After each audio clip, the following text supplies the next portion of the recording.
യുഎസിൽ ജൂത ദേവാലയത്തിന് നേരെ ആക്രമണം. സ്ഫോടക വസ്തുക്കളുമായി ട്രക്ക് ഓടിച്ചു കയറ്റി അക്രമിയെ കൊലപ്പെടുത്തി. തലനാരിഴയ്ക്കാണ് പ്രൈമറി സ്കൂളിലെ കുട്ടികൾ രക്ഷപ്പെട്ടത്. വാഹനത്തിൽ സ്ഫോടക വസ്തുക്കൾ ഉണ്ടായിരുന്നുവെന്നറിയുന്നു. കൊല്ലപ്പെട്ട അക്രമി മിഷിഗനിൽ താമസിക്കുന്ന ലെബനൻ വംശജനാണെന്നാണ് സൂചന. വിനീത വീണുകൊണ്ട് കൂടുതൽ വിവരങ്ങളുമായി. വിനീത, ഒരു യുദ്ധം അതിന്റെ പ്രത്യാഘാതം അനുഭവിച്ചുകൊണ്ടിരിക്കുന്നതേ ഉള്ളൂ.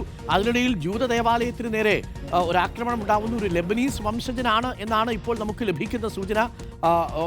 തലനാരിഴയ്ക്കൊരു വലിയ ദുരന്തം ഒഴിവായി എന്ന് വേണമോ കരുതാൻ വിനീത?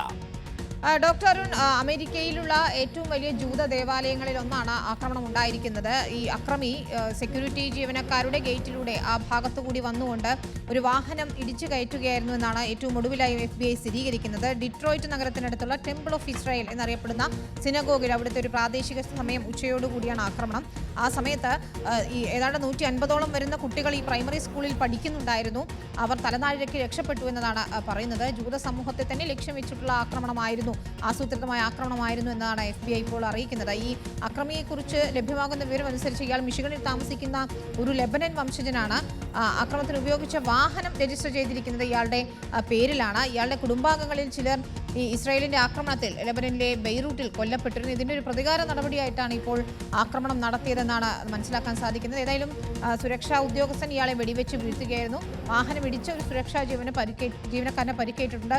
വലിയ ഒരു സ്ഫോടക വസ്തു ശേഖരം ഇയാളുടെ വാഹനത്തിൽ നിന്ന് കണ്ടെത്തിയിട്ടുണ്ട്. പക്ഷേ അത് പൊട്ടിത്തെറിക്കാതിരുന്നത് ഒരു വലിയ ദുരന്തം ഒഴിവാക്കിയെന്നതാണ് ആശ്വാസകരമായ കാര്യം. Doctor okay, thank you. ഇപ്പോൾ വിനീതയാണ് വിവരങ്ങൾ നൽകിയത്. അല്പം ആശങ്കപ്പെടുത്തുന്ന ഒരു വാർത്തയായിപ്പോയി എങ്കിലും തലമുടി നാലിഴയ്ക്ക് രക്ഷപ്പെട്ടു എന്ന് വേണമെങ്കിൽ പറയാം. കുട്ടികളൊക്കെ ഉണ്ട് അവിടെ. അങ്ങനെയാണെങ്കിൽ നമ്മൾ ഇന്ന് ഒരുപക്ഷെ ലോകം തന്നെ ചർച്ച ചെയ്യുമായിരുന്നു, ഒരു ദുരന്തത്തെക്കുറിച്ചാകുമായിരുന്നു.